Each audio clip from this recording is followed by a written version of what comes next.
This is the Comics Alternative Interviews, a conversation with Seth.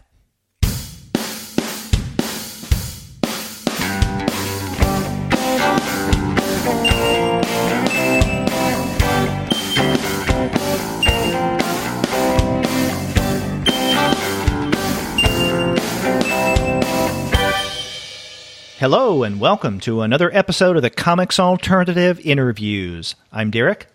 And I'm Paul, and we're two academics talking about comics. That's right. And on this episode, I am very pleased to have as my guest Seth. The latest issue of, or I guess I should say volume, since it's in book form now, of Palookaville, number 23, came out last year. And I talk with Seth about the latest Palookaville, especially wrapping up the Clyde Fans storyline. But we talk about his career as a whole. And this is a rather long interview. Had a great time discussing things with Seth. And so I'm excited about sharing this with our listeners. But before we get into that interview, I want to let everyone know that this episode of the Comics Alternative Interviews is brought to you by Discount Comic Book Service. Go to their website, dcbservice.com, for all of your comics pre-ordering needs. There, you're going to find all DC, Marvel, Image, and Dark Horse titles at 40% off of the cover price if you pre-order. For all of the other publishers, you'll find that those discounts are anywhere from 20 to 35% off of the cover price. And every single month, you're going to find some unbelievable specials. Sometimes those specials could be as much as 45% off of the cover price. Sometimes 50% off cover. But every now and again, you can find discounts that go higher than that. That's right, Derek. One of the ways that you can find great discounts are to take advantage of the bundles, which are often at 45 or even 50% off. There are bundles for DC and Marvel and Valiant. There's a DC and Young Animal bundle. There's a Vertigo bundle. So there's all kinds of great comics you can get at great discounts. You can also find lots of the work of Seth at dcbservice.com, including the newest and past volumes of Palookaville via Drawn and Quarterly at a 30% discount, as well as other works of Seth and about Seth all over there at Discount Comic Book Service at unbeatable discounts. So check that out. Yeah. And in fact, if you go to dcbservice.com and do a search for Seth, you'll find that not only do they have a lot of his books at great, significant discounts, but also many of the titles that he has designed. It's a great way to build your Seth library, which I think everyone should do. That's right. Yeah, but then again, I'm biased. You can't go wrong with the people at Discount Comic Book Service. They have great discounts every single month on Seth books and otherwise. Go to dcbservice.com. They will take care of all of your comics pre-ordering needs. And after you do get your titles there, please be sure to send them an email and tell them that Paul and Derek sent you. That's right. Please do. You know, Paul, a couple of years ago, I interviewed Seth via email for the Comics Alternative blog, and our listeners can actually go and check that out. It was a really beefy interview. It took us quite a while to do the back and forth over email for that interview, but it was well worth it. And one of the reasons why we conducted an email interview is because, I don't know, Seth really wasn't, at least at the time, up for a recorded interview for a podcast, you know, which was fine. However, when this latest volume of Palookaville came out, number 23, last year, I got in touch with him and I asked him, would you consider or reconsider doing an interview for the podcast? And he accepted. We had some ins and outs in terms of scheduling, finding a time when we could both be on, but we were able to get together recently. And so we talked not only about this latest volume of Palookaville, especially him wrapping up the long storyline of Clyde Fans, but we talked about his overall body of work, which is something that I really wanted to do. I didn't want to necessarily make the interview kind of a timely piece where we talked only about Palookaville number 23, But I wanted to look at not only that, but other things as well. So, for instance, his sketchbook comics he's come out with in the past, or his earlier work that he did in Palookaville. So it was a quite substantive interview. Yeah, I think that in keeping with how incredibly important and prolific this podcast has been, you've been, Derek, in terms of chronicling the really important things in comics. I mean, you don't get much more important than Seth, or hitting all those nerves of what we love about comics. And I'm also a huge fan of Seth's work, going way back. And so this is really, really exciting that we get to hear your chat with the one and only. So this is going to be great. Yeah, well, let's listen to that now.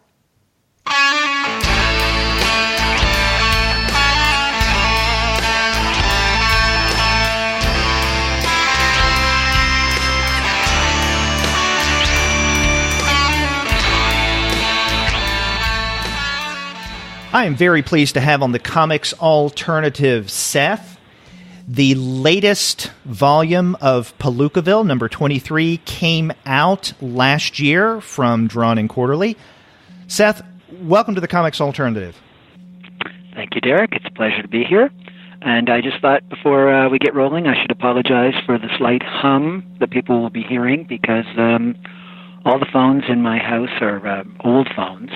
And it's no surprise to anybody that I'm not very technologically up to date. And so this isn't being done on Skype or anything like that. You're talking to me directly through an old vintage phone. How old is the phone? Well, actually, the phone you're talking to me right now on isn't that old. It is probably only from about the 1980s, I would bet. Mm-hmm. There are many phones in the house going back to the 30s. But, wow. Here in the studio, right in front of my desk, I have to have a phone with push buttons on it. You literally can't exist in the world with a dial phone anymore. So, I mean, if you want to get your voicemail or whatever, mm-hmm. or if, you get a phone call, they say, please press 1, you've got to have some buttons. So I've made a concession. So how many rotary phones do you have, working rotary phones, in your house? Well, just as a guess, I would say 9 or 10. Oh, my God. Yeah, when it rang, there's about 4 rotary phones here in the studio as well, so I don't even hear them anymore, but I've had people in the studio before, and when the phone rings, people will jump, because that's a lot of bells all at once.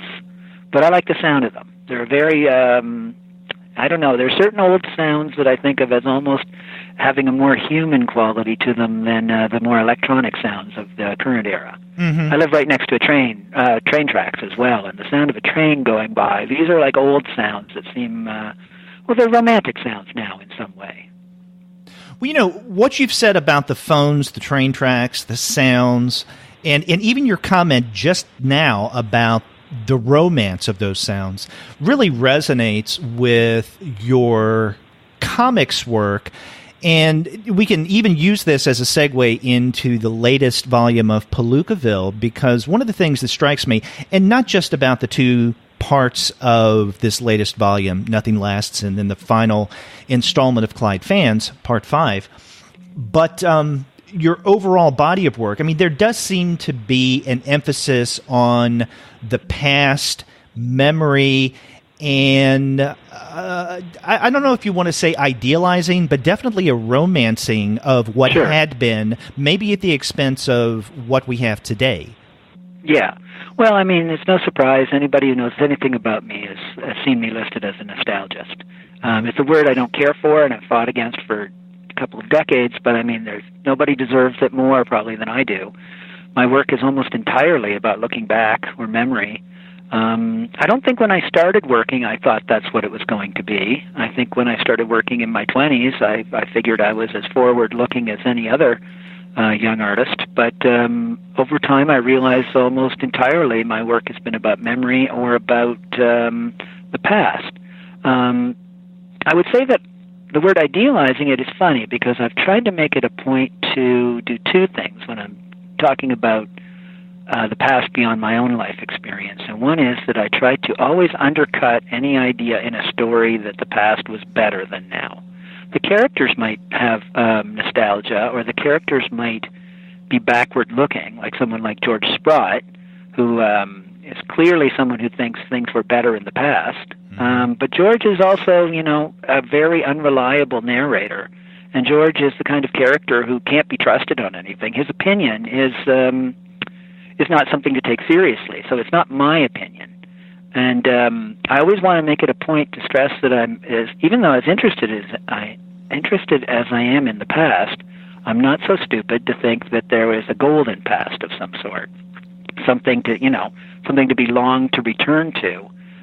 Every era. I was just thinking this the other day when I was reading. I'm reading a book on the history of gardens, of all things, and each era, as I'm going through them, I'm thinking each era of these people thought of themselves as the pinnacle of a certain kind of lifestyle. None of them were thinking that they were. None of them were feeling bad that they were living in the 17th century and wishing they could have lived a couple hundred years in the future. They thought they were in the greatest time ever, and every generation thinks that. It's only natural that the time period you live in you think of as sort of like the pinnacle of human society.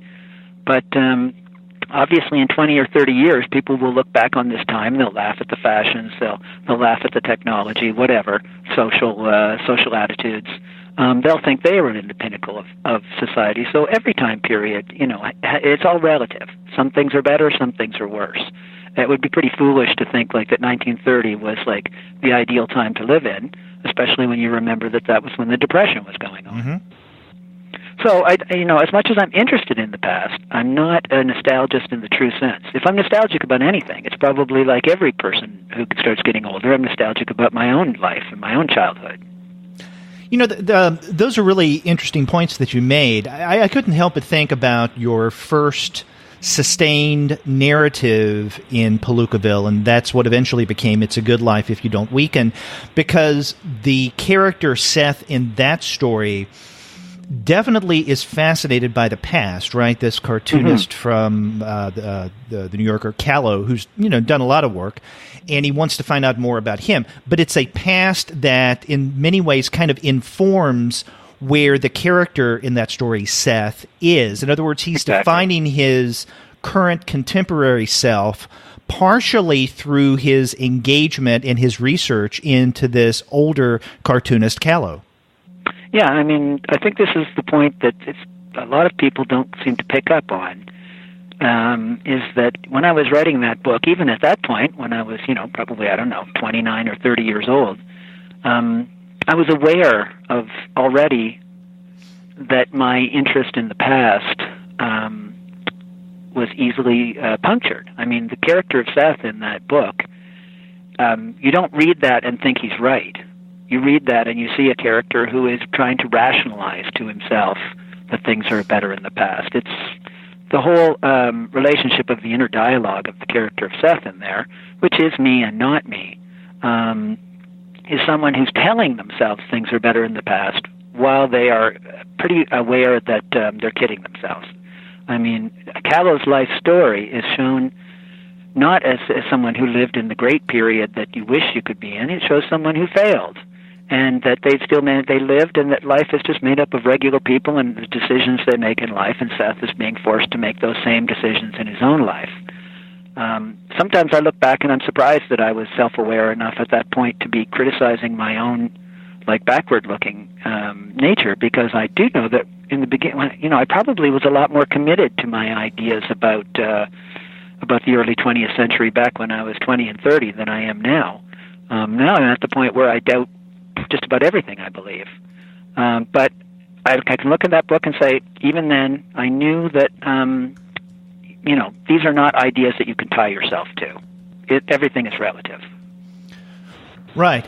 Now, you're talking about looking into the past or looking at the past. The things that strike me about, the aforementioned George Sprott and even the more recent Clyde Fans is that those narratives seem much more, I guess, firmly anchored in a backward-looking perspective, whereas It's a Good Life If You Don't Weaken. I mean, there is that more contemporary angle that we've been discussing. Sure. Well, the truth is, I think that I probably felt more part of the contemporary world when I wrote Good Life than I do now. I'm starting a new story soon, and it will be set in some sort of nebulous time. I'm not sure. I'm not going to define the time period, but I recognize that part of that is I'm just not very interested in writing about right now. I'm working on a children's book at the moment. I'm doing the writing for it, and again, clearly I'm trying to make the time period vague because I don't really want to deal with the elements of the modern world. I think it's not that, I guess basically it boils down to is I'm just not interested in those details. I don't want to have, I don't want to bother to drag in like cellular phones or devices. Those are not narrative elements that I want to deal with. I'm actually a little disturbed writing the children's book because I'm thinking, when I shop this around, are people going to say, like, this just doesn't feel contemporary enough? That, that a normal child would have a computer in the house somewhere. So the basic problem for me simply is it's not that I consciously want to get away from the modern world. I just find I'm more attracted to dealing with the pre-digital world as the setting of my stories.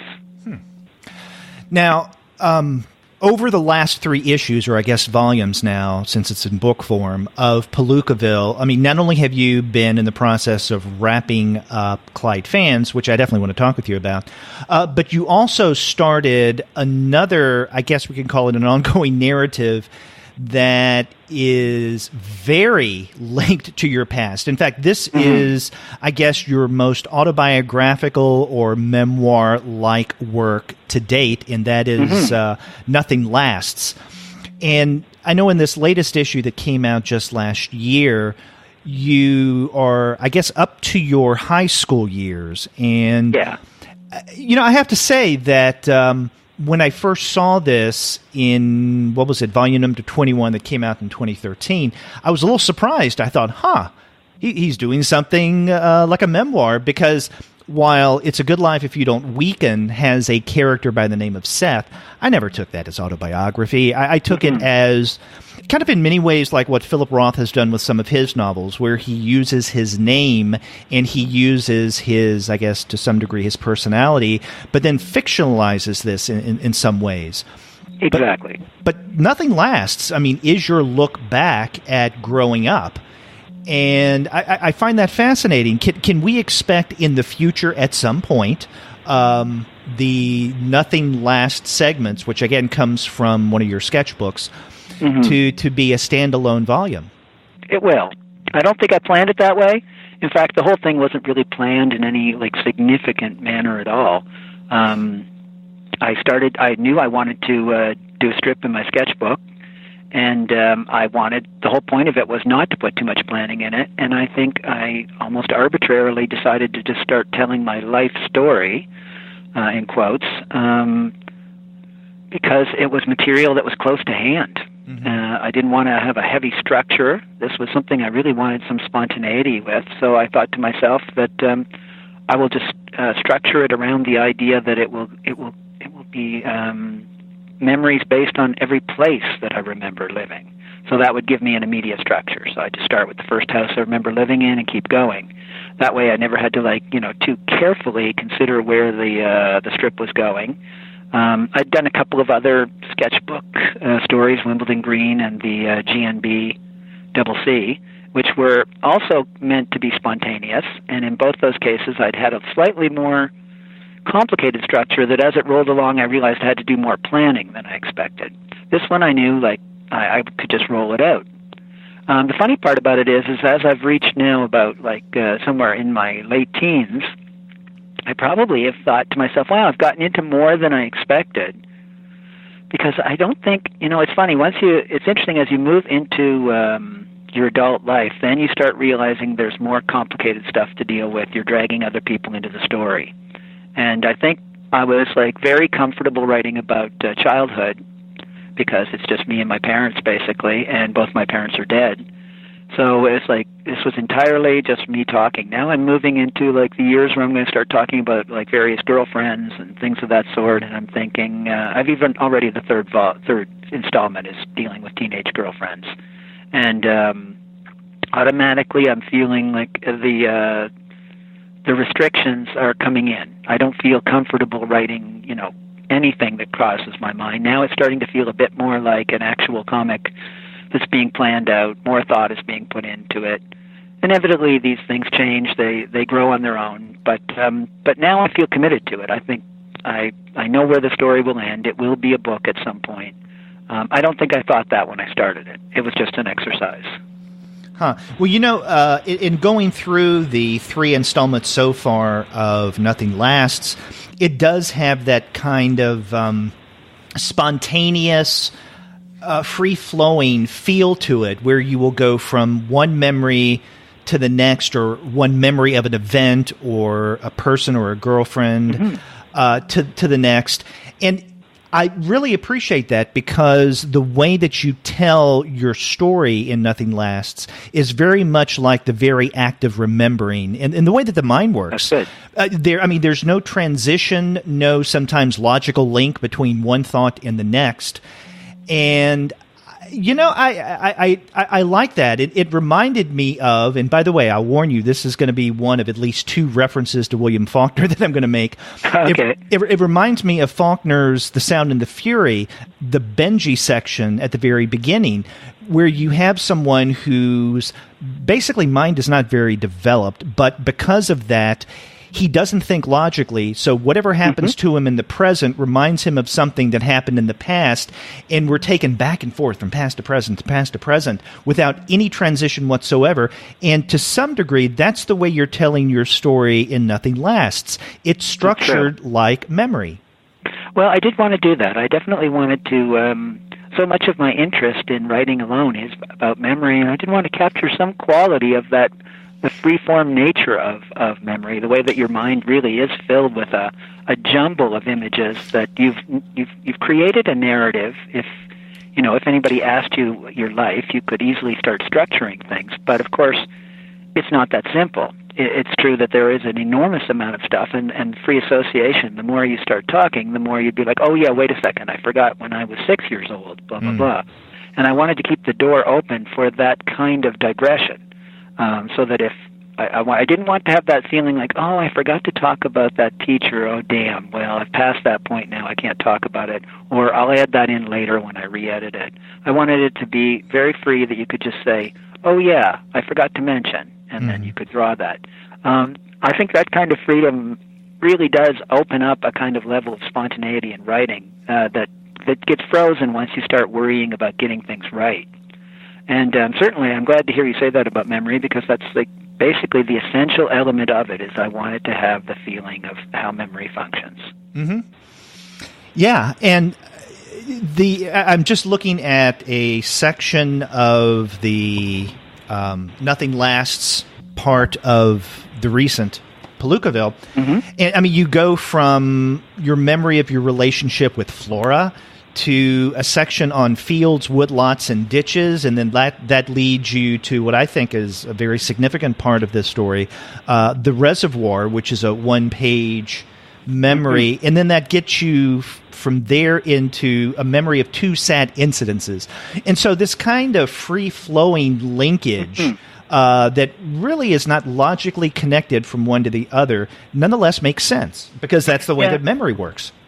Well, I've always liked digression. I remember back when I was very young and reading The Catcher in the Rye, Holden talks about how in class, when they're meant to give a talk, that someone would have to get up and talk spontaneously on a subject, and that if they wandered off the topic, people in the crowd or in the class would have to shout out digression, and they'd have to get back to the topic. And he typical Holden is saying, like, he was always more interested in the digressions than he was in the subject. And this is, of course, kind of meant to show Holden as romantic, and also as maybe a bit foolish, because the point is to give the talk. But I agreed with Holden, and I still do. I think sometimes the stuff I like best when I'm reading or listening to someone is when they digress off into something that has nothing to do with the topic, but is something they're genuinely interested in. And I've always liked to try and include that quality in anything I'm writing. In fact, I think that's, as I'm getting older, I'm coming to recognize that the thing I'm most interested in anything I'm reading or writing is passages of description, and not in plot. plot is usually the thing that I'm least interested in. Plot rolls the story along, certainly, but I must admit I like when there's just a long section of description, if it's interesting, of course. Mm-hmm. But and as progressively as I'm working, I find my stories they were never very plot-oriented to begin with, but it's getting foggier and foggier. Mm. Well, there are two quotes that really stand out for me in this recent installment of Nothing Lasts, and if I could, I want to share them with you. Sure. There's one where your character remembering in the story says, "What is most odd about childhood memory is that it is not all that different from adult memory. Think about it. In the very center of a memory, your consciousness feels no different, then or now. It's not as if your early memories feel simple-minded. Fragmentary, perhaps? Puzzled? Maybe. But no less self-aware. Your perceptions are as vivid, as complex as later on. It is always you remembering, the same you." And then later, your narrator in Nothing Lasts states, "Sometimes the past feels quite vivid, as if it still exists, still going on somewhere without you." And and I feel the sensation often. And one of the things that strikes me about those two passages is that I think that it nicely encapsulate, not only a major theme of Nothing Lasts, and I would argue your overall body of work, and that's memory, and the past, but also it emphasizes the fact that the very act of remembering is nonetheless a very contemporary activity, right? So it informs who we are now, and really there's no difference between remembering the past and what we're doing now, which brings me to my second Faulkner quote from Requiem for a Nun, when he said, "The past is never dead, it's not even past." And you seem to agree. Yes, I know that quote. I certainly agree with it. It's a complicated issue. With that first quote you quoted from me, I was struggling hard there to try to articulate what it is in memory that is so fascinating, and why, when you look back at early memory, it is not like the memories of someone else. And simply put, when you remember yourself as a child, often it's hard to even envision that you were a small person. You just remember the events happening to you. Certainly we've all created a visual of ourselves in our mind. So if you were to remember something that happened when you were a child, you might actually remember it as if you're watching it on film rather than from inside. But I do think that's one of the tricks of memory, is that we've created like a visual memory for things that we never actually saw. But I do think that the thing is, you remember those events with the same mind that you're using now. It's not the child's operating system that's determining how the thoughts work. It's your adult mind, and those I think of myself as like a toddler doing things, and I can remember those, and those memories feel vivid and clear in the same way that what I was doing yesterday They still feel like me. It's interesting that quote that you mentioned is the one thing that my friend Chester Brown he wrote to me about and said that he disagreed with. He felt that he has a distinct different feeling for his memories from when he was younger than he does now, which certainly I'm not discounting. I'm talking purely from my own perspective there, but I do think part of me is making a guess that a lot of people might feel the same. To me at least, the thing that really underscores this idea that the act of remembering is not so much linked to, let's say, the past, but it's something that's very contemporarily going on, is that you, throughout Nothing Lasts, admit that maybe you're misremembering, or you can't remember everything, or maybe you're mistaken. And even in certain parts, you say, no, actually, I'm lying. It really wasn't like this. I wanted it to be like that. And so, again, that tells me that there's something very immediate going on that brings the act of remembering into the present, because your character is reconstructing the past today, like right now, as you're creating that. And that reminds me, and again, I'm going to make another literary reference, of Toni Morrison's idea of re-memory, which she discusses in Beloved. And re-memory is different from memory in that memory, the way I read it at least, we assume that we can recapture a thought or a memory or a remembrance from the past. Rememory is different because we're taking things that may or may not have happened, we're putting them together, we're remembering something in ways that may not be historically accurate, but for us, it becomes a kind of truth. Yeah, well, I certainly would agree with that. I mean, I don't really have much faith in memory at all, to tell you the truth. I'm doubtful of just about everything I remember. I do think that does not negate its power over us, though. The memory itself is like the defining element of who we are. I mean, it's our whole identity and personal narrative that we've made up for ourselves is based on this, I think, pretty foggy system of what we retain. But it doesn't really matter at any point whether it's true, I suppose. I mean, it matters if you're writing the biography of someone, but it doesn't matter when you're thinking of your own life. I don't think there's really any way beyond, I suppose you could go and talk to people and try and corroborate things. And we've all known how well that works when you try to get other people to back up your memories. Usually they have a completely different memory of what happened. So I do think that it's ultimately at some point you say to yourself, how much faith do I put in my own memories? And I don't put a lot of faith into them, but that's not really important. The important thing is the value they have for shaping your very identity. The other side of that is it's more interesting in a way to write about the confusion than it is to create the false narrative of most memoirs, which is these are the facts. I think that especially when you're dealing with stuff that's so small, which I'm doing in this story, I think this is another thing, is when I was writing the story, I realized, wow, my life has actually been pretty mediocre. Very little things. What am I interested in the past? It's like tiny little nothings. I was just out to dinner the other night with another author who was telling me about, how he'd been taken a steamer as a young man to live in New Zealand, and then he'd worked as a bouncer and a cab driver, and he was going through all these exciting things, and I was thinking to myself, I really have had a very small life. The things that I'm most interested in writing about are tiny little circumstances, little feelings, the memory of places. If you are going to write about stuff that small, it might be as interesting to talk about how unreliable the memories are, or how much blank space there is in that. In one of the earlier pages, I tried to describe the town I grew up in with a realization that I've forgotten almost all of it. I certainly could just go onto Google Image or whatever and search, or Google Maps, and search around the streets to refresh my memory. But there's something interesting in the fact that it's faded away.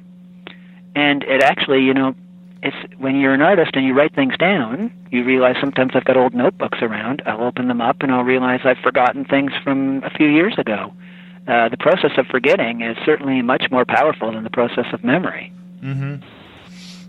And many of your characters, and not only the autobiographical one in Nothing Lasts, but in other narratives of yours, this act of remembering or in tapping into the past many times takes place, or I guess almost always takes place, in moments of solitude and tranquility.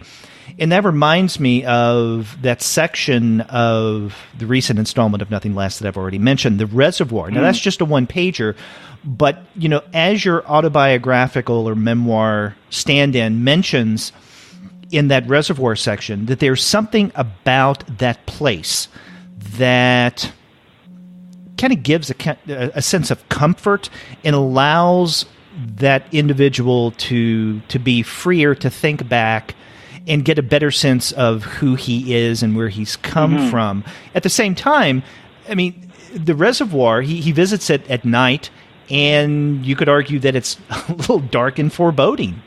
Well, certainly when I remember that exact incident, I remember that I was a teenager at the time, and that I often went there because I was very, going through the kind of moodiness of being a teenager.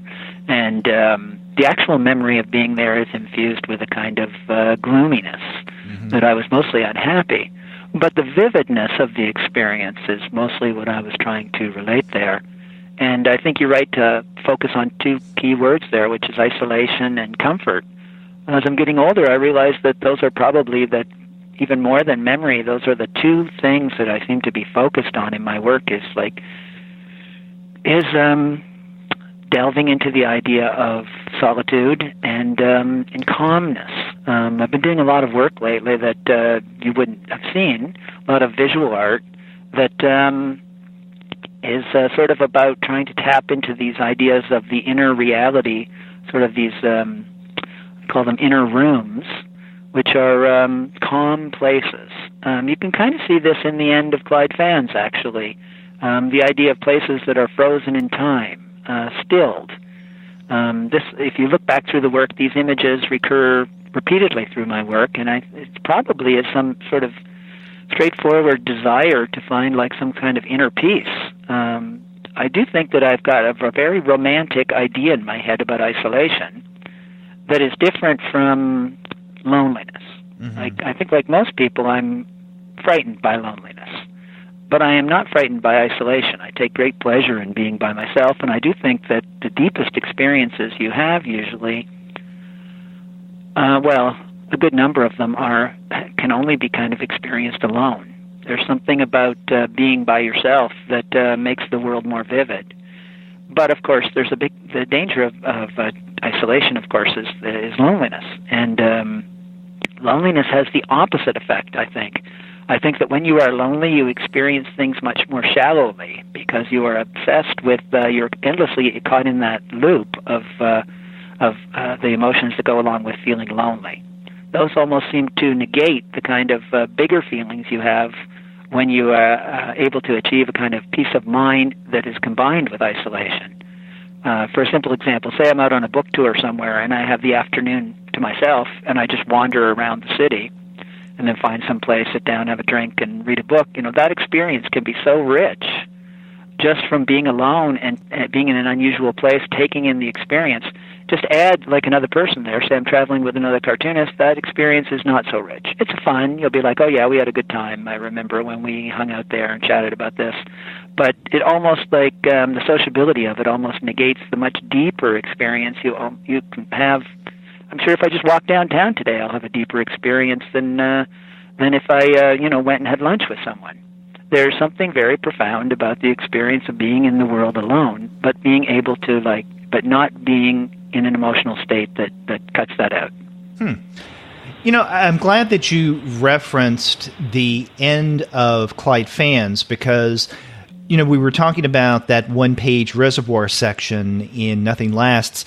When I read that and then looked at your final installment for Clyde Fans, I couldn't help but see a link between those two because, at the very end of Clyde Fans Part 2, we see Simon by himself, and he ends up at a miniature golf course, and he eventually finds a tree, he sits under it, and then in this final installment, basically it picks up there where he is by himself under the tree, and he has, I don't know if you want to call it an out-of-body experience, but it seems like that. Yeah. But it's definitely profound. And so I don't know, I was making a tonal connection between the reservoir and what it meant to you growing up and what Simon experiences in Clyde Fans out there by himself having this unusual but nonetheless profound experience. Yeah, it's funny, in the last couple of years I've come to realize that I don't think I knew this when I started out, but I think I'm not as interested in writing about real life as I'm interested in writing about what I would call mystic experience. And that sounds kind of grand, but literally what I mean is that life doesn't feel real. It feels like a mystic experience to be alive. And most of my characters at some point there's somewhere in the story where there's something you might call a vision. And I'd been planning this for Clyde Fans for ages, and I knew that I would eventually get to this vision. But kind of the point of the mystic experience in in Clyde is that it is, again, undercut by the fact that if you've read, having read the earlier chapters, you know that this mystic vision does not bring him the great comfort that it appears to be. It's basically a vision that shows a sort of a great frozen calmness that comes with isolation and retreat from the world. But we do see that Simon later, it's exactly what I was talking about earlier. It's, instead of finding peace of mind, he's trapped in the world of loneliness and being an outcast. And I wanted to create that, to create a story where you already know the vision is false. Even though, I think that vision at the end does relate strongly to my own sort of mystic feelings about being in the world. I do think that, how would I put this? We're at we are not masters of our own direction in life, and that these ups and downs, these sort of waves of emotion or decisions we make are, very arbitrary, and I'm as afraid of them as anyone. I look forward to the future, and I think, I'm trying to imagine a perfect end of my life that's built around calm and work and family and achieving a kind of peace of mind, but I'm just as aware that it could turn out to be the exact opposite, which is, isolation and loneliness. And I think I'm always kind of writing about that on some level. But to get back to the idea of a vision, I do think that there is this is the central issue of being a human being, is that you live entirely inside yourself. It is, everything is interpreted through you. When you're dealing with other people, even language. Language is a strange, sort of art form that we communicate with each other about, but it's all interpretive. Everything you're saying to me, I'm taking it in, I'm trying to determine what it means, who you are, what this is all about. And ultimately, everything, every image that you're taking into your brain, the whole world, it's all a world on the outside, and you're here inside this little flesh body. And it is a strange experience. It's ultimately you travel through it alone. You make certainly you hang on to other people for dear life, but there is a strange mystic quality about it that makes life feel ultimately unreal, which of course makes it no surprise that human life and culture is filled with supernatural ideas, with religions, with mysticism of all kinds. I do think that I'm trying somehow, more than I'm trying to relate what it feels like to go to the corner store, I'm trying to relate how odd it feels to be alive. Now, on the topic of Clyde Fans, this is something that you began in, issue number 10 of Palookaville back in 1997. Yeah, long ago. Yeah, and you just finished it up last year in 2017. Mm-hmm. So this is a story 20 years in the making. What were your feelings upon completing this final piece of the puzzle of Clyde Fans? Well, I would say two things. One is I don't have that final feeling yet because I'm still in the process of correcting the old artwork. So I just finished a huge edit on part 3 where I must have, it's probably about 150 pages long or something like that, and I probably made changes to about 80 pages out of that. In some ways significant changes, in other ways just shifting, panels around or rewriting some dialogue. But I still have a couple more chapters to do some minor corrections on, so I don't have that final overall feeling of it's done. But I do also have the flip side of that is the, even just talking about it, I was reminded when we were talking, I was oh yeah, I finished it, because it's been hanging over my head for 20 years. It's almost a reminder that part 5 is done and that I don't have to do another chapter. It's always been in the background. I think that I didn't plan it to be 20 years. I planned it to be about 5 years probably. And as it stretched out into 10 years and then 15 years, there was a strong sense of embarrassment about it. When people would say, when's the next section coming or whatever, I would always want to change the subject. But now that it's done, it's funny how these things change for you. Part of me part of me is kind of proud that it took so long in a perverse way. I think it's a testament to the fact that I actually finished it. So I'm sure on the back cover of the book, somewhere it will say 20 years in the making, as if that's like some grand, accomplishment, instead of a testament to never getting it done. But I do think that the remarkable thing to me when I look back on it is that the story didn't change very much over 20 years. It pretty much was what I planned it to be 20 years ago. Okay, so in light of what you just said, and then earlier you'd mentioned the fact that you had a sense that there would be some kind of mystical or semi-mystical experience toward the end of the story, do you feel that from the beginning, or at least close to the beginning, you had a pretty good sense of where you wanted to go with Clyde Fans, or did things kind of change or weave here or there as you were coming out with its various parts? Very little of it actually changed. It's funny. I knew exactly where it was all going to be about when I started it, and I wrote an overview. I didn't write the whole thing beforehand because I always knew, even then I knew if I wrote the whole thing out, it would be just a terrible slog to get through it. You have to have some level of feeling like you're working on something new each time. But I did know what each section was about, and it was planned very carefully to have a different kind of narrative approach for each part. For example, the first one is a monologue, and then the second section is done in a sort of naturalistic style of following Simon around, and then the third one's an interior monologue, and et cetera, et cetera. So those were planned, and there were key points that were planned. But obviously, when I knew that, for example, in part 4, I knew that Abraham would go and meet his old flame, and I kind of knew what that was all about, but, there was enough vagueness in it that it was still interesting. I knew he would have a long interior monologue about, his life and being a salesman and his dealings with women. I knew that would be in there, but I hadn't written it.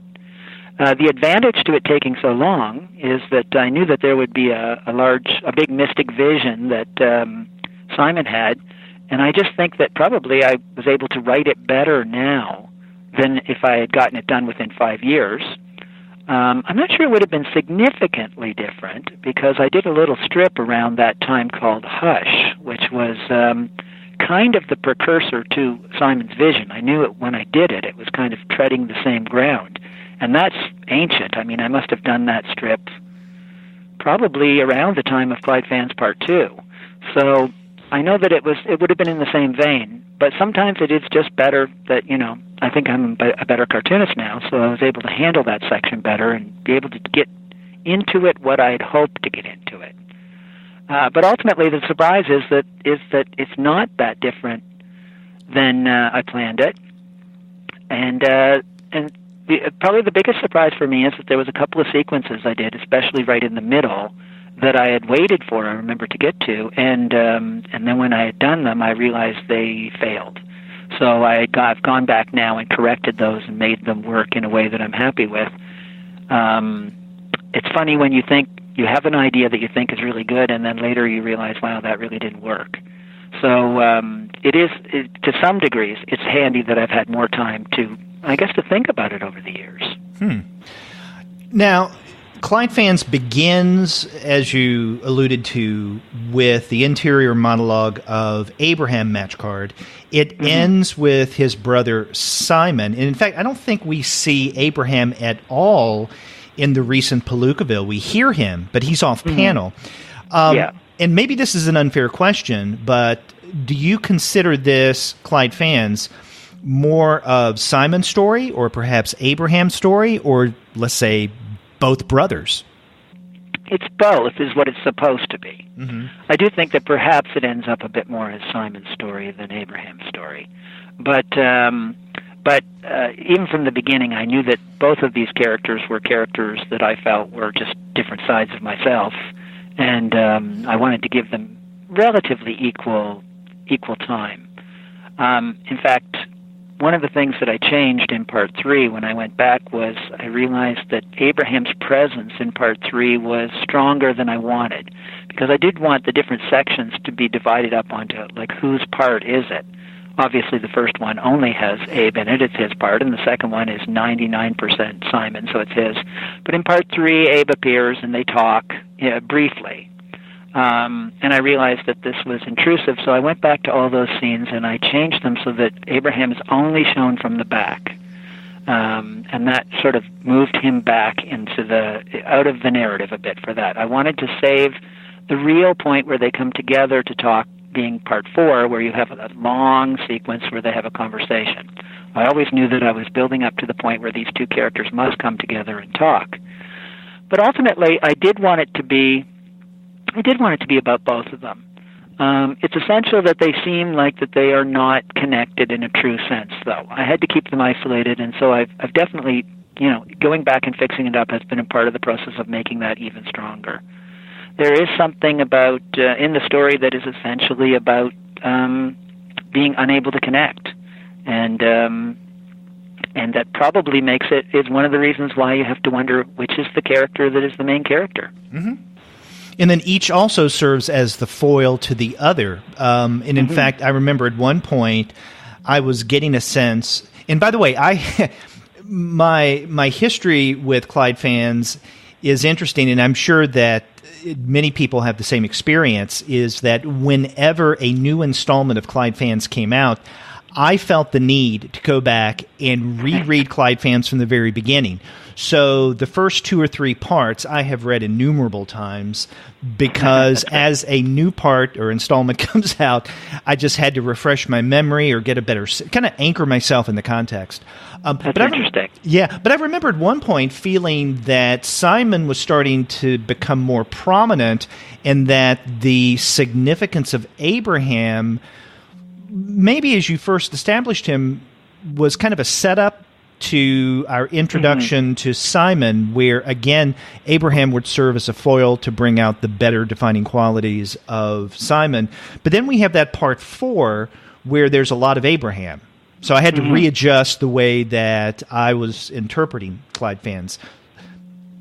Yeah, it's funny, to go back to your earlier remark about rereading them, it's like I assumed the opposite, which is that at a certain point I assumed nobody was rereading them and nobody had a clue what was going on anymore. And I just sort of went with that. I thought to myself that I would occasionally include, our story so far and give, 2 lines. But I just took it for granted that, people were like, what is this about? And the thing that kept me going was the idea that, eventually it will be a book and some new readers will read it and they won't have that horrible experience of, what happened 20 years ago? I can't remember. But the funny thing is that I just took it for granted that nobody cared anymore as well. And that was kind of freeing in a sense. It was a bit embarrassing, but also it sort of freed me to say, I don't need to do a recap. I will just assume that people are falling completely confused into the story. Now, did you not feel that with the serialization of It's a Good Life? Because that ran in issues 4 through 9 for about 3 or so years. Yeah. No, actually, in that one, I felt like people were paying attention. It was a very different world back then, too. It's funny, the world of comics has changed significantly for people like myself who were in the alternative or whatever it's called. Back then, you still felt bad that people were waiting 6 months or a year for the next installment, but there was a much more active sense that this was a small world of readers who were engaged and willing to wait. Certainly people wrote to you in those days, and that was the primary way that you knew, what people were thinking. There was the whole world of the alternative comics felt much more, how would I put it? It felt more vital in a strange sense. Now I just feel like another artist or author working out in the world that, there are people who are interested in what I do and people who don't know my name. I feel like I'm part of a much bigger world.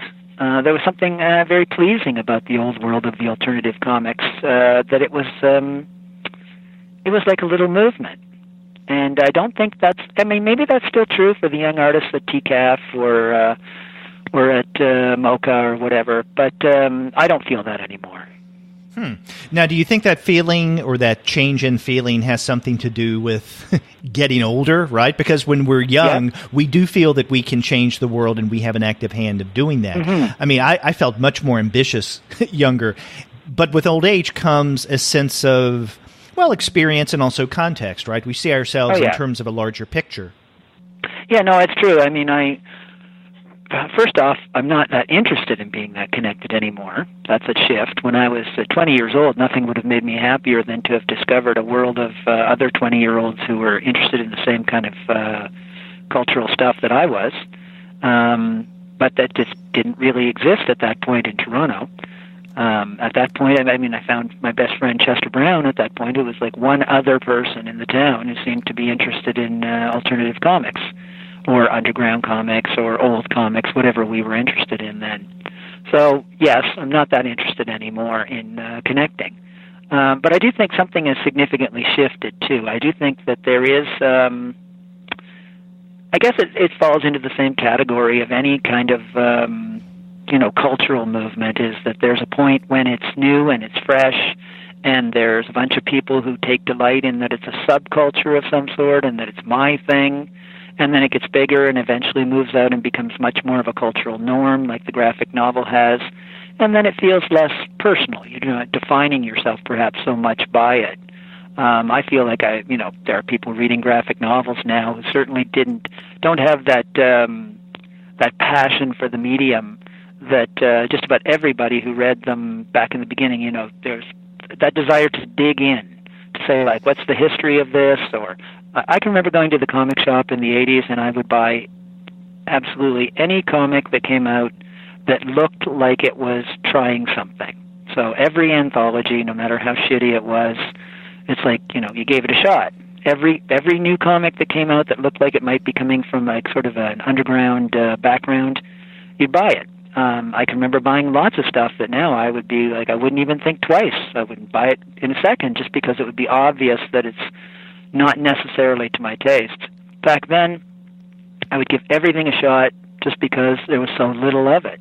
It was a very small world, and I bet you of the 100 cartoonists back then that were, back in the 80s, that were in that small world, I bet you there's only like 20 or 30, maybe 30 to 40 of them that, at most, that would be still actively involved in some way, maybe even less. People came and went. It's a very different group of artists out there now. I want to go back to something that you said earlier in terms of your perception of how people were reading Clyde Fans, that, maybe they didn't go back and reread like I did. You even said that they may not have cared. They just, would pick up the latest Palookaville and say, okay, I'll just start here. I know that you and I did an interview a couple of years ago, a little more than 2 years ago. It was an email-based interview. I published it on the Comics Alternative blog. And you were describing to me your publishing goals at first for Clyde Fans, Withdrawn and Quarterly, because I know the paperback Clyde Fans Part 1 and then Part 2, those were published in 2000 and then in 2003. And then the hardbound book 1 came out in 2004. And I remember you telling me in that interview that you and the publisher made a decision that may not be the, financially viable way to go. That would be better, instead of collecting the various parts, to wait until everything's completed. Is that the case? Well, it was funny. I mean, we've gone through several models in the 20 years. Enough stuff has happened. Enough time has passed that even our original plans changed. We put out way back, we put out a collection of Part 1, and then I put together artwork for covers and stuff for Part 2, and by the time that happened, I remember the publisher, Chris Oliveros, was like, I don't think this is a good plan. We should put out a hardcover of Parts 1 and 2 together. So that's what we did, thinking that we would put out another book with Parts 2, 3, and 4 within a couple of years. Well, obviously, as time went on, that didn't happen. And I started to feel bad about people who'd bought Book 1, because I didn't want to, make the situation that, eventually the time would come where they'd been kind of screwed for buying Part 1 when there was never going to be Part 2 of those hardcovers. And in fact, even up until a few years ago, I was still planning to release a second volume at the end of the book and talk them into republishing that first book at the same time, maybe having them sold separately and a slipcased edition or something. But by the time it came up, like last year or whatever, it was so obvious that so much time had passed, that just didn't make sense as a model anymore. And that sadly it meant we were going to just tell those people who bought that first hardcover that I'm afraid you're not getting a second hardcover. There's going to only be one copy. And I couldn't really argue with the publishing strategy. It makes sense. It's like, that hardcover came out about probably 15 or 17 years ago or something. Yeah, it was 2004. Yeah, there's probably very few people who, are sitting there anxiously waiting for the second volume. You've got to realistically assume that the audience for this book is probably mostly a new readership. And so, that's the plan we're going with, and I've just told myself that I'm not going to feel bad about it, although I do kind of feel bad about it. I know that, I've probably got some books in the house that I'm still wishing there was volume 2. And if it came out, I'd be finally buying it. You're actually in good company. I was talking with Gilbert Hernandez last year, and also I was communicating with Gary Groth, and both of them told me that the original plan for Gilbert's Maria M. story was to have a part 1 and then a part 2. And in fact, part 2 was even solicited and listed on Amazon. But then Groth suggested that they change the publishing model, and instead of a Maria M. Part 2, they're just going to come out, and I think later this year, with the complete Maria M. So for those who bought the first part, there's not going to be a second, but there'll be a complete. There's probably you could probably put a shelf together of the book ones that book 2 never appeared until they changed the format. Mm-hmm. Certainly that used to be true back in the days of collecting old comic strips, too.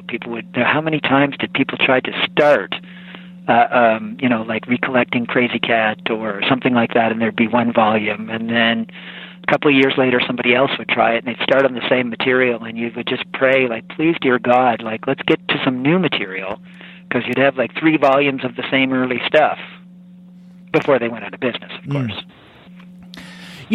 I've been talking with you in terms of this latest issue or volume of Palookaville that it both Nothing Lasts and Clyde Fans, Part 5, there's an emphasis on the past and on memory.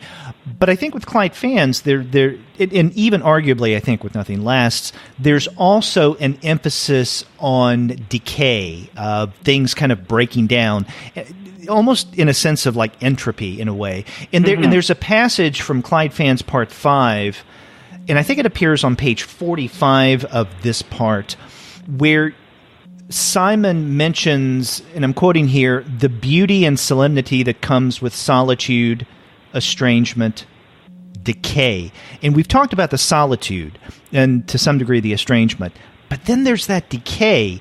But the way that you represent this breakdown, this decay, is almost in a romantic means. In other words, it's not something that's necessarily negative. No, I think that anybody who's very focused on looking back ends up becoming kind of entranced or romanticized by the effects of time as well. I think even back in Good Life, I talk about this a bit, how that the past does not seem... It's the past that you're entranced with is a past that is seen from now. It is old and worn out and decayed. It's not the pristine...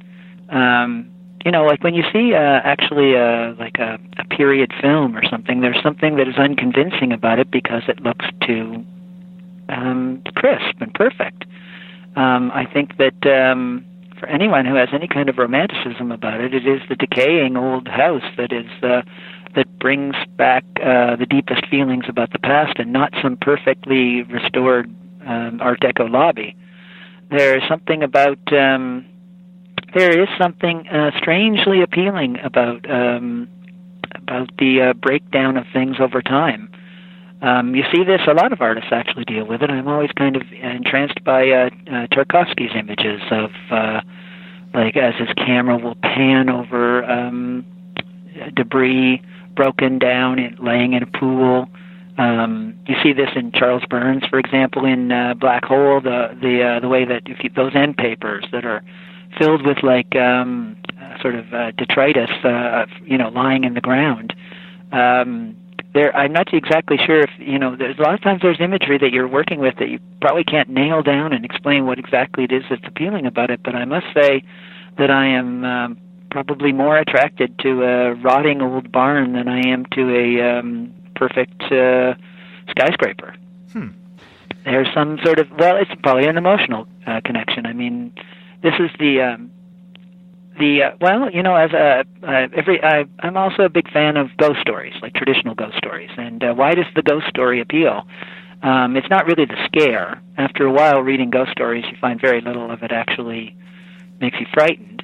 It's all atmosphere. There's something very psychologically pleasing about the idea of that sort of frozen experience of someone, as long as they're not in torment, of someone trapped in a moment of time, and there's something about that idea of lingering, that ideas or people or places or feelings linger, that is very connected, I think, to the idea of decay and entropy.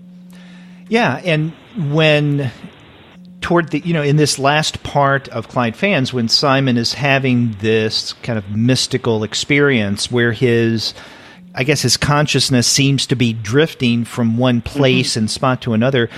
The vast majority of these places are spaces of decay, right? There's the old farmhouse and the shed. Exactly. And the way that he describes the wood, it's so decayed that you could easily push your finger through and the wood would be all mushy. And then the house is in decay. And then there is an old industrial area that it's not too far from that seems to be in the process of going out of style. It's no longer used. It's abandoned. Yeah, it might all link back to my own feeling about my own upbringing and my parents, that, especially my mother, I felt like her life was lived like in a shadow, that, she had mental issues and eventually sort of retreated away from other people, and I certainly never in my lifetime did I ever see her speak to anyone outside the house. There is some quality that I look back over her life, and I'm fascinated and repelled by the absolute isolation and loneliness she must have felt. And I look at a character like Simon, and I think probably I'm trying to extrapolate out from that into creating a kind of beauty of like retreating behind the walls, and yet underneath it I know that his vision turns out to be false, that the retreat into the decaying rooms of the Clyde Fans building do not end up bringing the great solace that is promised in the vision.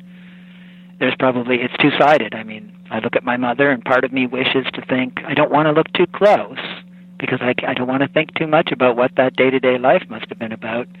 Part of me wants to imagine that it was that she could have retreat safely into a world where it isn't torment. But another part of me knows that's probably pretty unlikely. Well, we see throughout Clyde Fans every now and again Abraham and Simon's mother, who also seems to have retreated. How much of your own experience did you embed in Simon and Abraham's mother? It's pretty direct, I suppose, relatively. She's based on my mother, and although she's a sort of a vaguer form of her, I think that as I'm getting older again, you start to realize your themes and your limitations as a writer, and I'm starting to think there might be nothing that I'm writing that isn't just about me, my mother, and my father.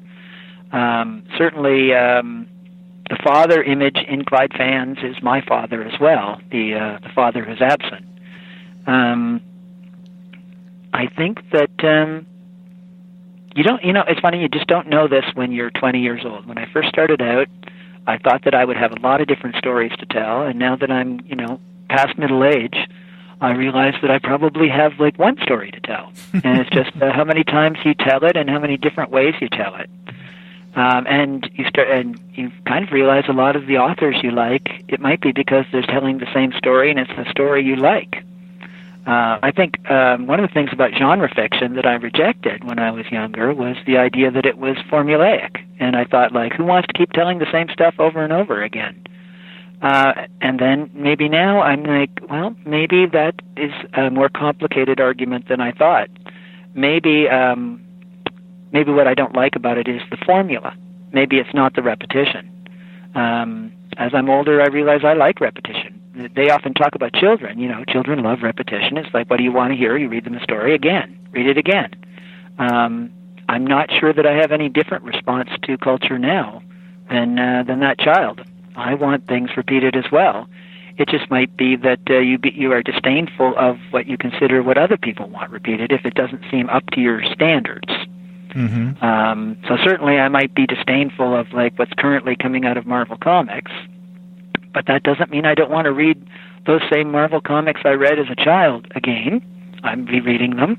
I still love that early Ditko stuff or Kirby or whatever. It might be that I'm not interested in the form of repetition that is being offered by these new comics. I want a more direct repetition. I want the exact same experience, or close to it.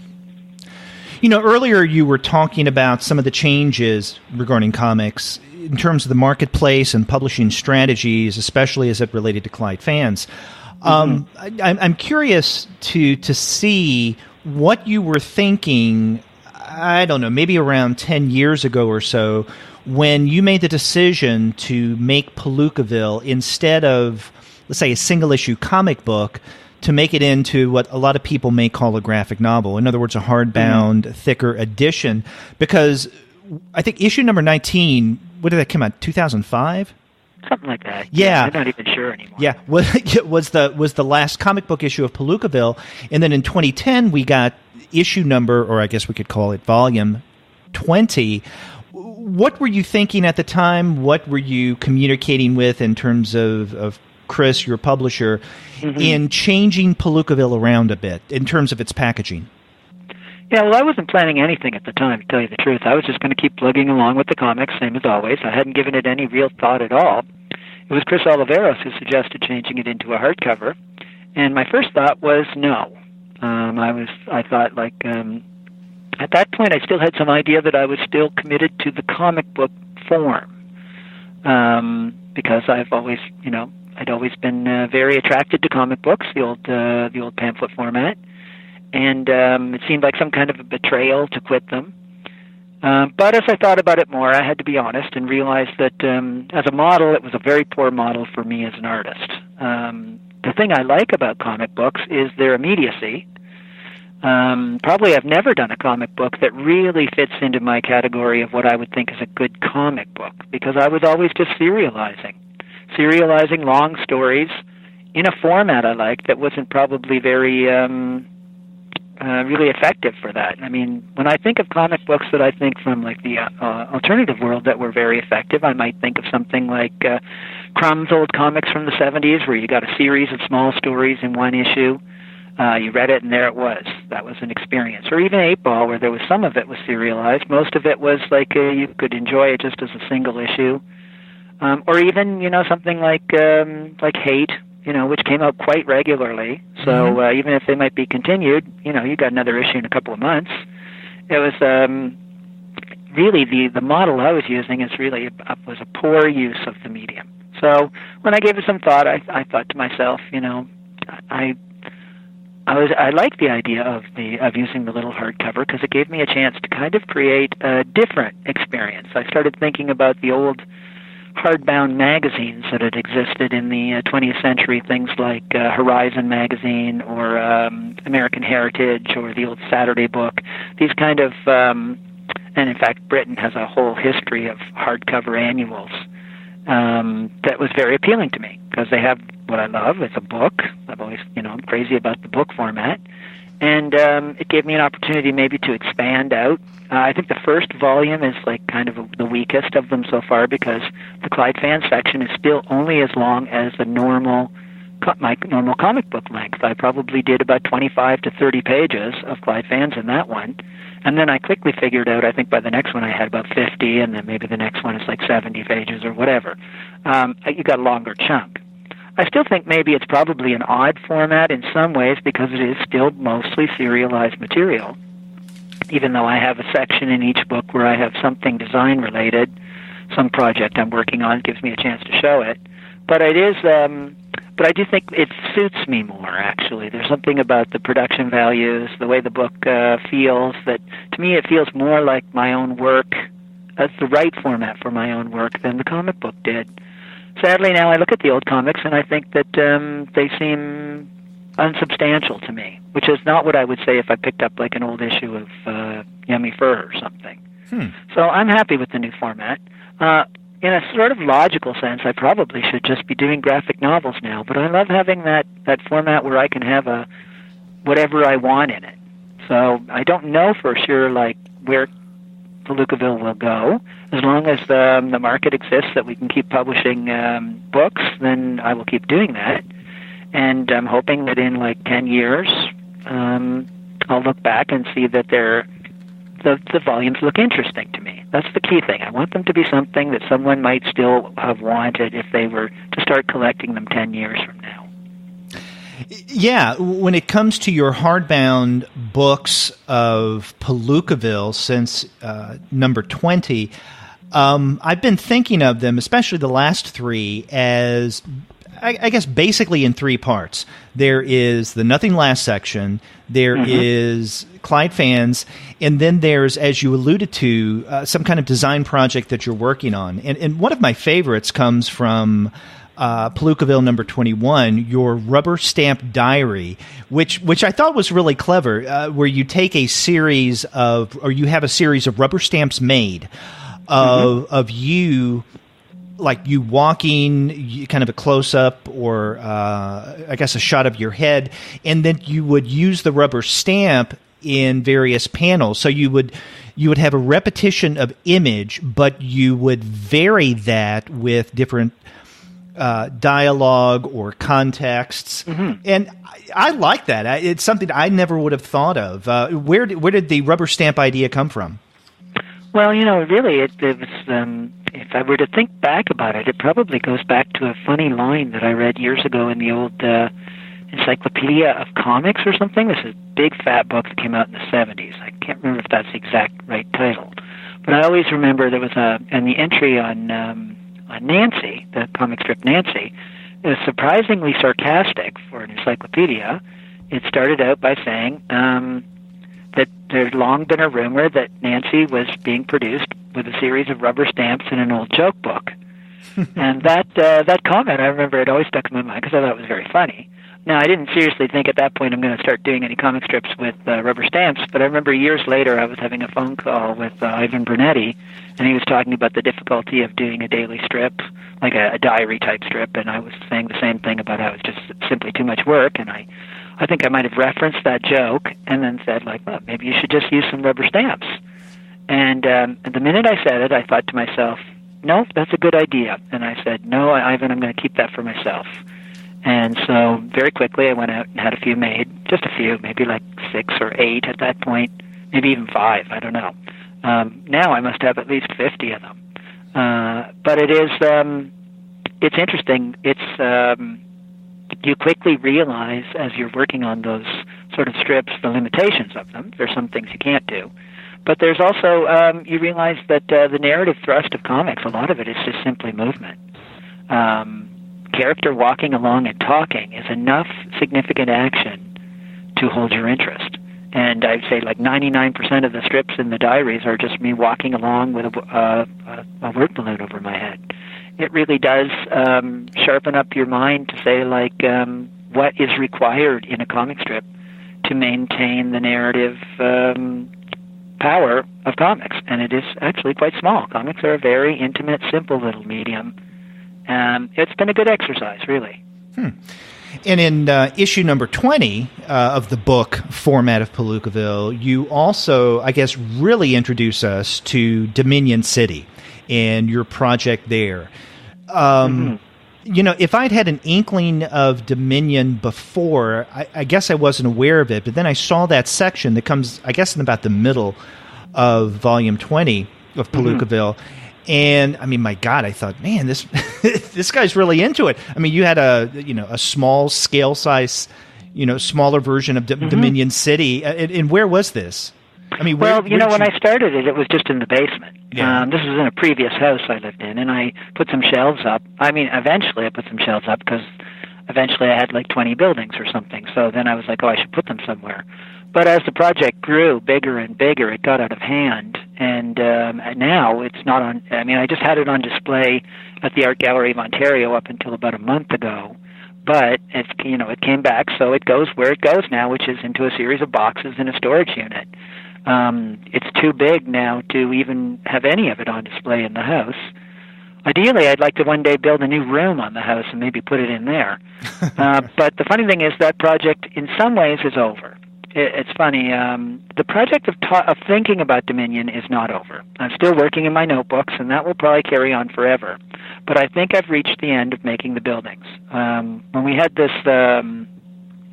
recent exhibition in Toronto, I said to myself, I think it was planned like a year in advance or something, so I said to myself, I'm going to finish it up and get to where I want to be, which was I'd always told myself I would do 100 buildings minimum. So I was at about 80 then, I think, and so I hunkered down and did the last 20 over that period, and when I reached 100, I thought, I could do more, but it's time to start using that time for other projects. So I've pretty much decided there won't be any more cardboard buildings for Dominion. But that doesn't mean that the city is, it's a project in itself now. I'm not sure that it is a project with a goal. I write about it. I have notebooks that I work out ideas. I'm still working on, I don't work on it every day, but, once a week I might, put in an hour. And eventually there will be, a series of these notebooks that describe the city, and again, like we were talking about with memories, just kind of wherever I go. It could be talking about the Greasy Spoon restaurants. I did about 10 pages on that recently, and then it could be a history of the parks. And then after that, it could be about some small cultural thing, some candy manufacturer, some little art gallery, whatever. But I feel like there's something interesting about building an interior world.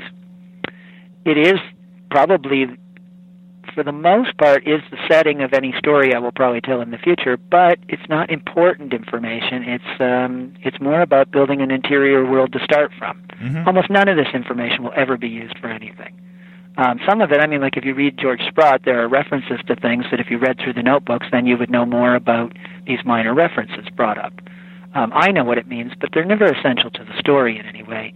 It's more about process, I think, which actually, as I get older, I realize is really what I'm most interested in at all is process. I'm interested in the studio world, of making things, of imagining things, less about communication and more about creation.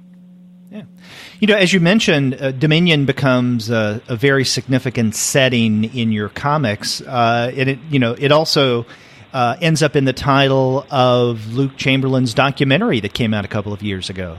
Mm-hmm. How was it working on that, and working, to a point in animation? Well, I loved the animation. I didn't even know he was going to do animation, although I should have known. He was an animator. He is an animator and an animation director. We worked on the film for a long time together, about 8 years. Although that sounds like he was like filming me every week or something, but far from it. I mean, it was just a few times a year. And the process was, I disliked it. It was, it was not what I expected.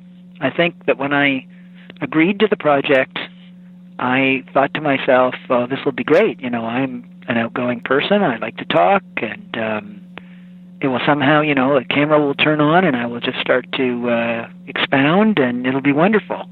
But actually, I found the process of being on camera unpleasant. And weird and stultifying. Like I didn't feel like myself, and I never enjoyed that part of the process.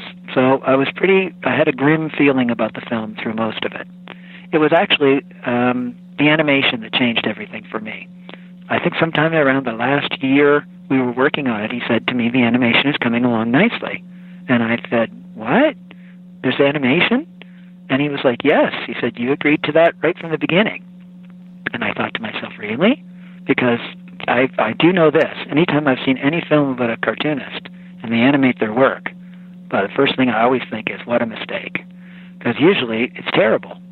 And I would have imagined that if he had suggested to me that we'd do some animation, I would have said, I don't like that idea.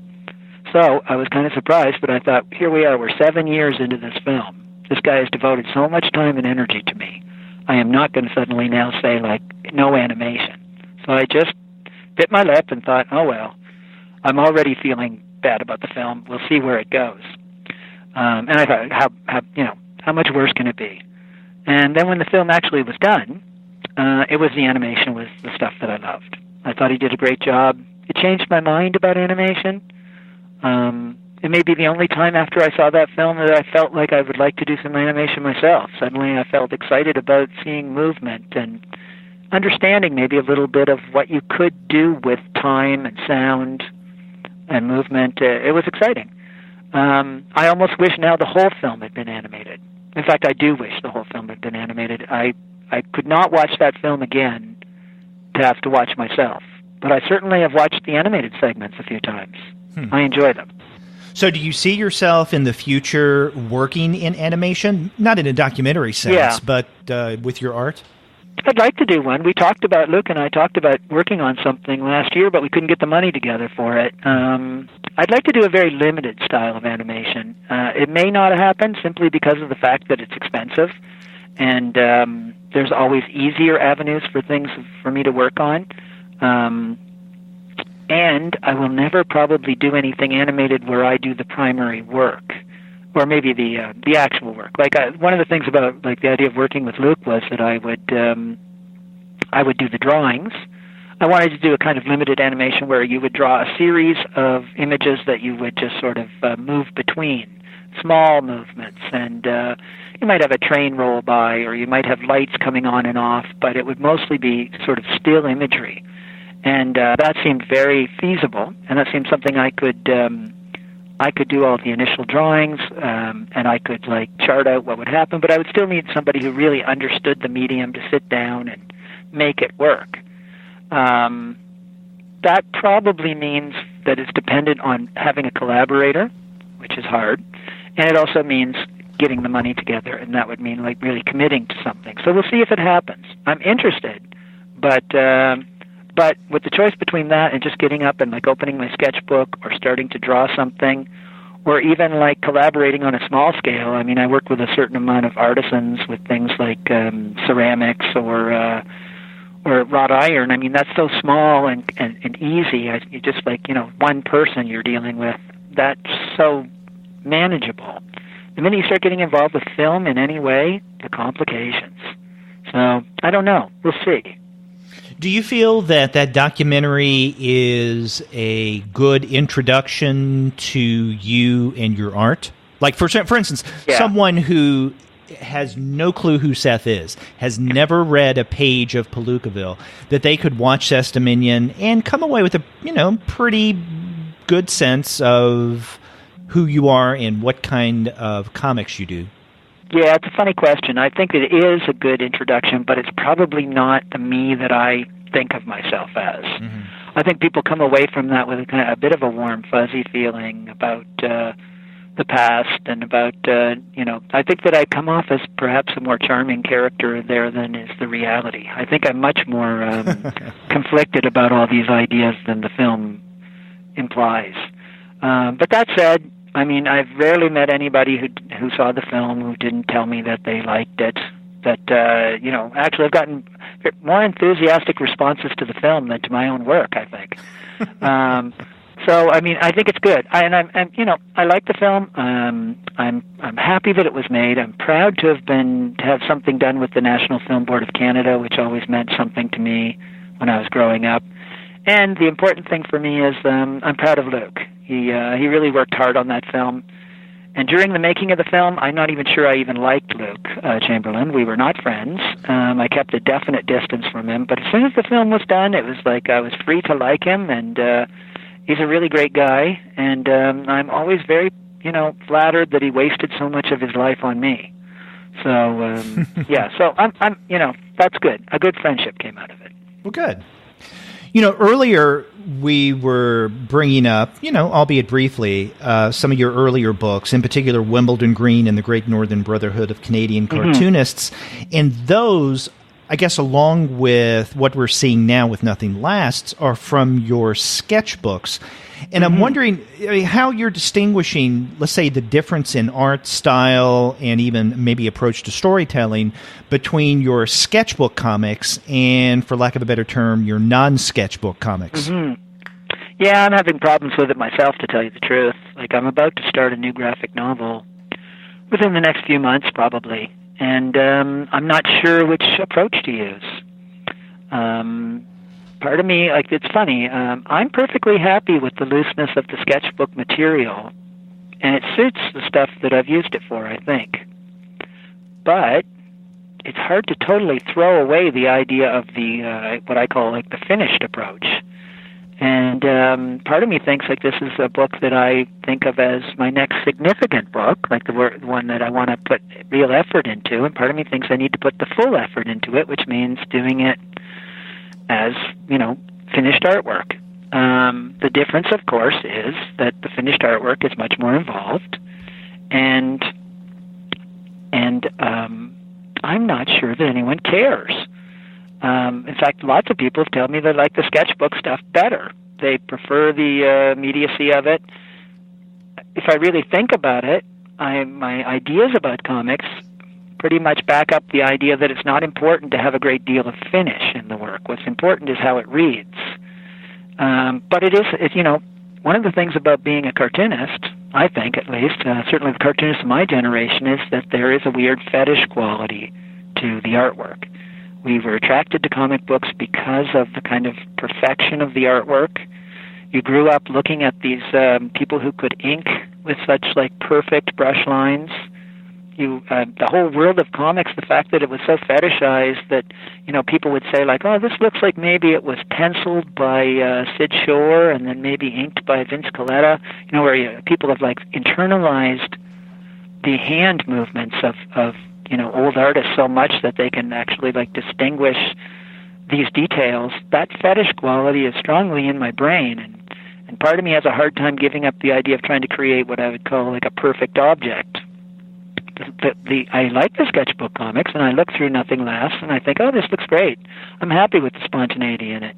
But on another level, I'm like, if this is a good book, maybe I should put all my effort into it. The problem being, again, is like, does that mean it takes 2 years if you do it in the sketchbook style, or does it take 10 years if you do it in the final approach? So I don't know. I still haven't made up my mind. It's a tough call. Well, I mean, not including in this question Nothing Lasts, might we see other sketchbook material being released over the next several years? There will be. I'm not sure what it is. I mean, right now, Nothing Lasts is the main strip work I'm doing in my sketchbooks. I'm certainly still doing single-page drawings and things of that sort. There will be more sketchbook stuff coming out, and probably when Nothing Lasts ends, I will immediately start some other sketchbook comic because it's just a natural thing to do. So I don't have any idea what that will be yet, though. But I suspect that will be, well, there's two possibilities. One, either I will continue to do the two kind of approaches, or eventually I'll just morph into only doing the sketchbook stuff because it is the more pleasurable to do. Part of me thinks, too, as I get old, inevitably cartoonists lose their chops, as they say. And it's good that I've already built up I've already established a style that can be crappier. You look at the thing about Schultz that was amazing was that after he had his stroke, or his heart bypass, he actually incorporated that shaky hand into like a new style for Peanuts that was as pleasing as the old slicker stuff.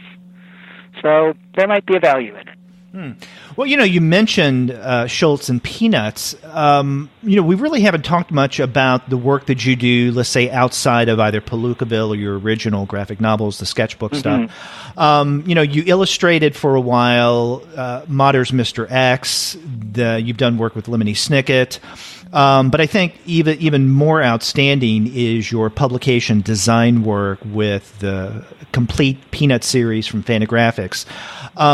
has this outside work, if we can call it that, from your own comics, has it helped to inform the work that you do in Palookaville? Does it help prime the pump, or to give you a kind of energy that then you bring back to Palookaville?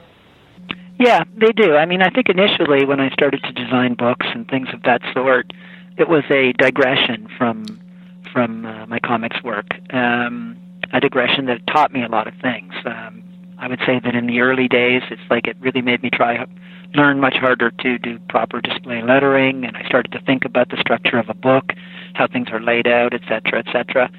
But I don't know if I think in those terms any longer. Now that it's many years later and I've done a lot of different projects, I think of all the different stuff I do as just being part of one body of work. So now I probably give less thought to the difference between designing a book and drawing a comic, or making a sketch in my sketchbook, or building a little sculpture. They all feel like they come from the same spot, and they all inform each other. Certainly doing the outside design work has made me a better artist. It's taught me a lot of stuff that I wouldn't have learned if I just stayed directly connected to only telling comic stories. It's kind of funny that there's two types of cartoonists, I think. And there are the ones that don't want to do any other kind of work, and then the ones that slowly, or maybe always, were very interested in a wider approach to communication. Myself and Chester Brown, who are such close friends, it's a perfect combination of the two. Like, Chester is not interested in any other kind of work except telling comic stories. And in the beginning, I always really admired his directness, that he wouldn't waste his time on anything else if he could avoid it. Whereas I always, even reluctantly, did things like magazine illustration and stuff to make extra money. Chet was more along the lines of like, I'd rather buy less things than have to do outside work. Over time, I've changed my mind in the sense that I've now come to realize that I enjoy the outside work as much as the cartooning, and I've learned a lot from it. But Chester still is directly connected in that straight line, only comics, and that's where his interests lie. And I think it might just be the difference that I'm more interested in a variety of approaches than Chester. I'm glad that I've moved away from just doing comics. I've got more comics done, but I'm not sure that matters as much to me now as it did then. I don't think I'm as committed to the idea of comics as the only form of communication as I probably was when I was young. It felt more like a holy cause then. I remember years ago Chris Ware telling me, I don't know, maybe right around the time he was finishing up Jimmy Corrigan, he said he started to talk about how maybe he wasn't that interested in doing comics anymore. And I remember almost being like, it was like somebody telling you that they were going to they were going to divorce you. I remember I was like almost saying like, no, you can't mean it. Don't say it. It was so like, it seemed like such a horrible betrayal, the idea that he might stop doing comics. And it's funny now, I had a laugh thinking back about it, because I myself don't feel as committed to the holy cause as I used to. Now I just think of it as another way to communicate. But there's certainly, that's another thing that's changed in comics, is it did feel more like it was some kind of a battle, that you had to prove comics were a valuable medium. And on some level, I think that battle's over. Throughout the interview, you've brought up Chester Brown, and not only in terms of more contemporary issues, but especially, I guess, back in the younger days when you guys used to hang out. And I'm wondering, do you still keep in touch with him on a regular basis? I don't keep in touch with anyone on a regular basis anymore, but Chester is still my best friend. The sad part about that is, what does it mean having a best friend like me? And it's not much. I mean, we see each other a few times a year. I go into Toronto, and if I go into Toronto, I see Chester. I mean, that's just a given. Anything I have to do where I go to the big city, I make it a point that I'm seeing him as well. That means I never see any other people I used to know in Toronto, because Chester's always the one. We don't phone. I don't like to talk to people on the phone. And strangely, I probably email with other cartoonists more than Chester, just because both of us, it seems wrong to be talking on email to each other. I certainly probably have had longer conversations with Adrian Tamine, for example, on email. It might be because Chet took a long time till he got on the computer, and then it just seemed wrong to talk to him that way. But we remained close. That's the interesting thing about Chester is he's the perfect friend in that emotionally he does not need much, and we are the type of friends that when we see each other, we are always at the same level of friendship. It's impossible for me to imagine us being estranged or angry at each other. I can't imagine anything he could do that would make me feel slighted, and I think it's the same the other way around. It just seems a perfect kind of friendship that if in a few years we were to be living closer together, we would be seeing each other in the same way we always did. It's mostly distance that's determined it. Well, what about Joe Matt? One of the things that struck me about the earlier comics that you, Chester, and Joe did is that often you guys would represent the three of you getting together, almost like three musketeers. Do you still keep in touch with Joe? I keep in touch with Joe even less than Chester, and that is because he is farther away. He's in Los Angeles, so I rarely get to Los Angeles. And like I said, I can't stand talking on the phone. And Joe and I email occasionally. But we do talk, once every few months or once every year or something like that, and inevitably nothing is any different. And if there's any person in the world that is utterly unchangeable, it is Joe Matt. He is exactly the same person he always was. I miss him. I miss both of them. We did have a tremendously tight friendship for at least a decade, probably longer, and where we saw each other like all the time. Certainly every single week we went out to the comic shop and then spent the whole afternoon together. And those were important years. It was very essential, I think, to have two other cartoonists of that quality who shared the same kind of goals that much in my life that helped define so much of what I think about the medium of comics. Now it's probably be much harder to have a friendship that affected what I'm doing artistically so much. But back then, it was really important to have two other people you could sit and talk and formulate ideas with. And they were, it was fun. They were two fun guys. Now, before we go, and I don't want you to give anything away that you don't want to give away, of course, but you have referenced several times what you're working on right now. And I believe a little while ago you mentioned a new standalone story or a graphic novel, if we want to call it that. Is there anything you can tell us about that? Will we see this serialized in future volumes of Palookaville, or is this going to be a standalone?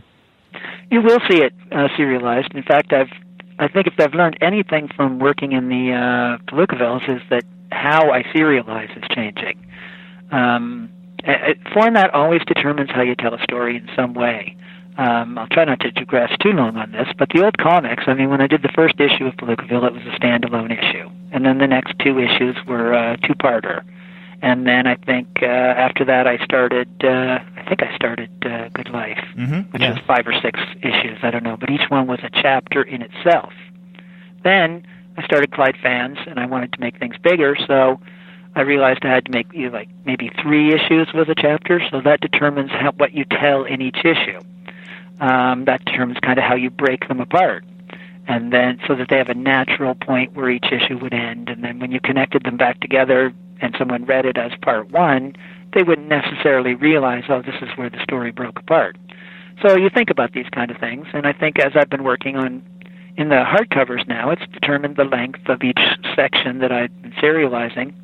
And I think now that I'm starting a new story that will be the first real story besides Nothing Lasts that's included for Palookaville, I can see how it will have to be serialized.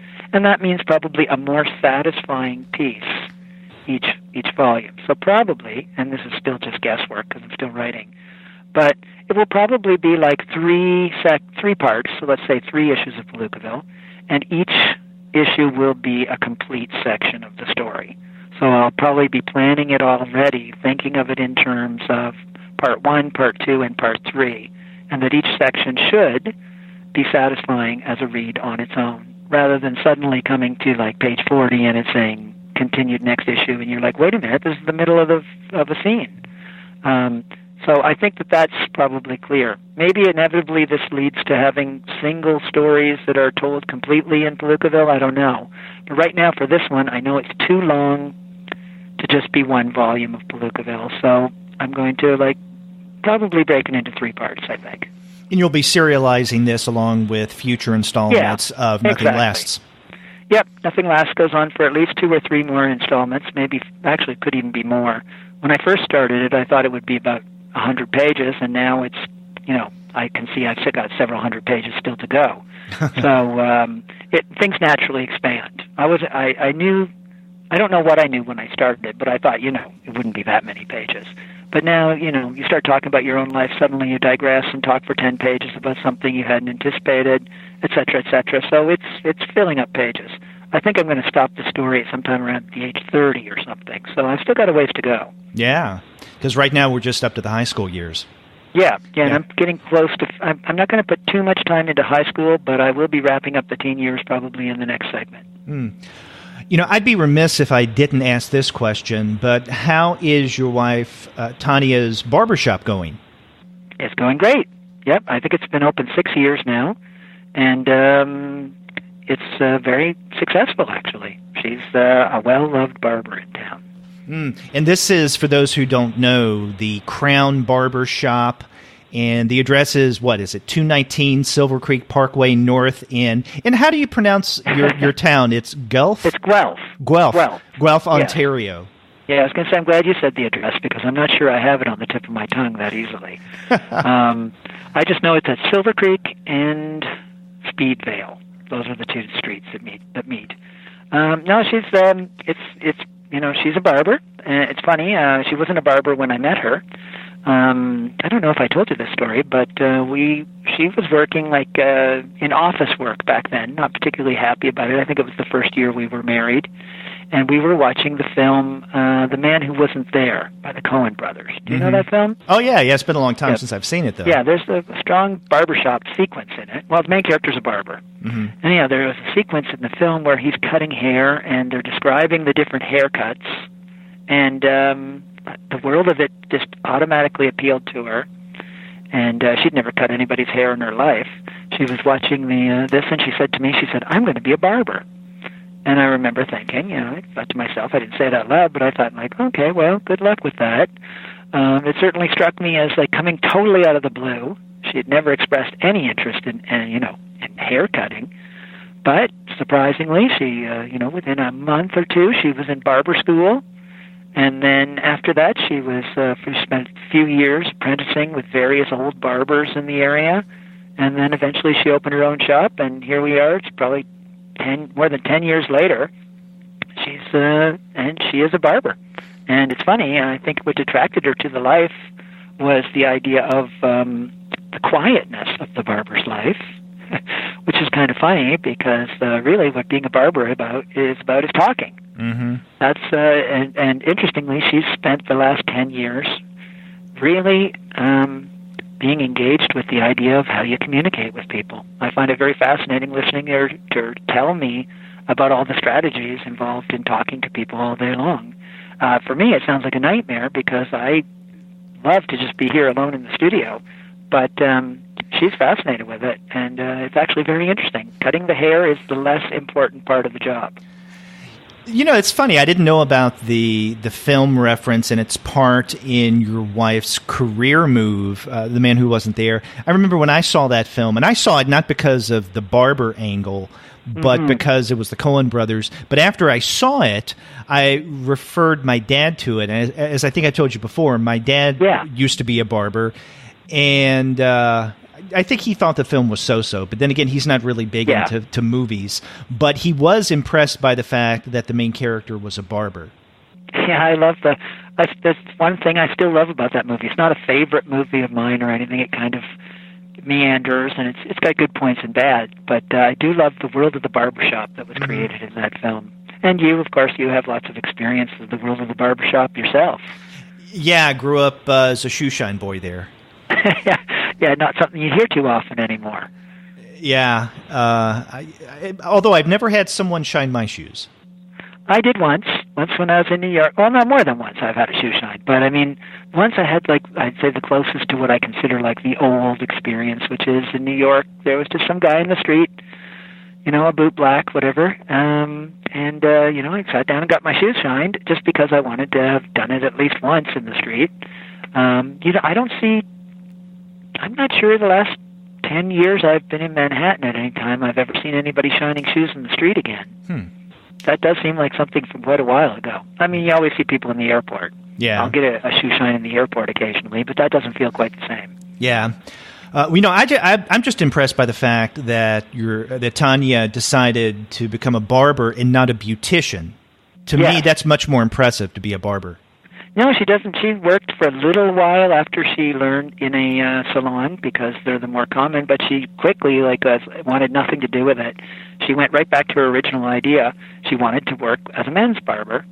And actually, she said the line to me that I have always remembered and always reminded her of. She said, "No man cries when you give them a bad haircut." And I also think, as interested she is in talking, it's a very different world of talking, the world of the barbershop and the world of the salon. The world of the salon is like an hour or two with the same person.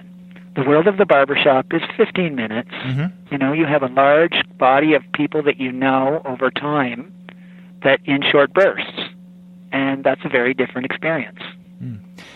Any thoughts on creating a story that involves a barber in some form or another?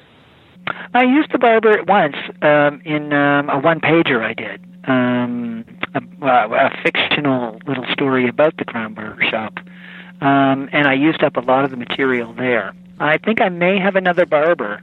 I've got another long story when you're working on something like Clyde Fans, you develop a whole bunch of graphic novels that are like in a queue of which will be next. And one of them is a story that involves a little town and its various people. And of course, it goes without saying that a barber is one of the characters. So if I ever get to that story, it might be the next one after the one I'm planning. We'll see. It was supposed to be the one I started after Clyde Fans, but then I came up with a different story. But if I ever get to it, there's a barber in there. Is this story that you're referencing, the one that you created about a barber, the one in Palookaville 22? No. Oh, okay. Oh, yes, that is the one. Yeah, you're right. I forgot about that. But the other story, which is a possible graphic novel, that is something I've never made any reference to. So, you wouldn't know what that is. Okay. So something else to look forward to for the future. Hopefully. Yeah.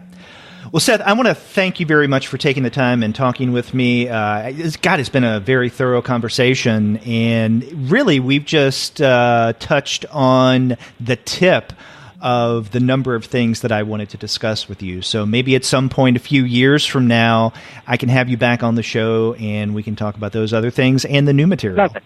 No, it's a pleasure, and I really enjoyed talking to you, Derek. Thanks.